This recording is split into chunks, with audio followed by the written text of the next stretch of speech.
Hey, so I want to share this poem with you. I wrote it when I was in a very dark place, and it has recently come to my attention that other people may benefit from hearing it. So, let me put this into words for you.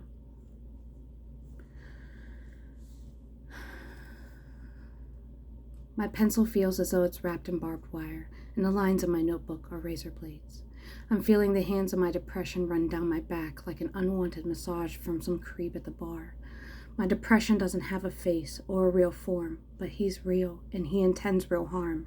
He's like an ex-boyfriend that keeps coming back. He's an ex for a reason. Nonetheless, I have no choice but to oblige. He'll always be a part of my life, just like an ex. I try to ignore his advances. I try to swat away his hands. I turn to avert his glances.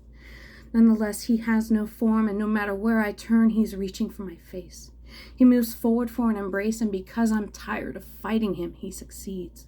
He whispers in my ear that I fulfill his needs, and that he will never leave. He's right. But no good can come of this union, and from the horizon the sun rises, and he begins to dissipate. He is my shadow. Though sometimes forgotten, our union is fate. I will never be without him. Though I try as if on a whim to shine brighter than a ray of sun off a roof of tin, he comes back. Not always stronger. He doesn't always linger longer. Nonetheless, he comes back. Like a boomerang made of mental death. When it returns, my mind dies a little more each time. I wonder, how much longer will he stay with me? Then I feel his breath on my ear as he whispers, eternity. For it is fate that we're together, regardless of the hate I bear for him. My mind is tinder and he is the thunderstorm. His wrath like lightning strikes my core. I ignite, I deconstruct, as if it was luck that his bolt hit my tree. I never asked for this. Maybe I did something to deserve it. I wish I could take the fire he lit and shine, but fire is quick and it burns me until I am nothing but ash and bone. It leaves me hopeless, it leaves me defeated, till all I can muster is my heart beating. And out of nowhere, with energy fleeting, I am born anew, and like a phoenix born of struggle, and struggle I do. Every day is a battle, every task is a hurdle. Sometimes I wonder what it's like to be normal. He's wrapping his arms around my shoulders now. I feel his weight on my body. He won't let go.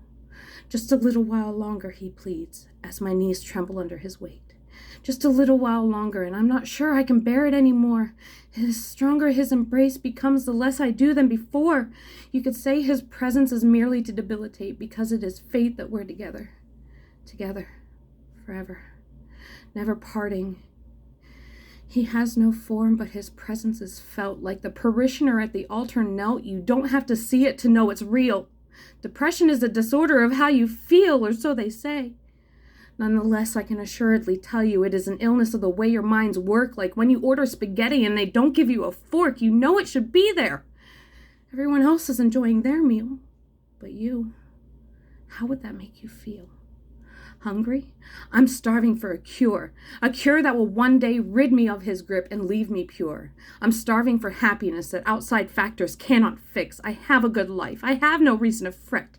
Nevertheless, antidepressants will forever be a part of my diet. I get it. I shouldn't feel this way, but I do. I cannot deny him. I cannot ignore him. I cannot belay his hands that will inevitably lay on my back, on my face, down my spine.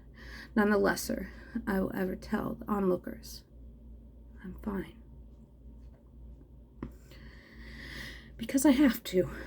Not because it's the truth. The struggle gets so bad and lasts so long, I fear that I'll never be normal. As though normal was some kind of formal arrangement and I never got the memo.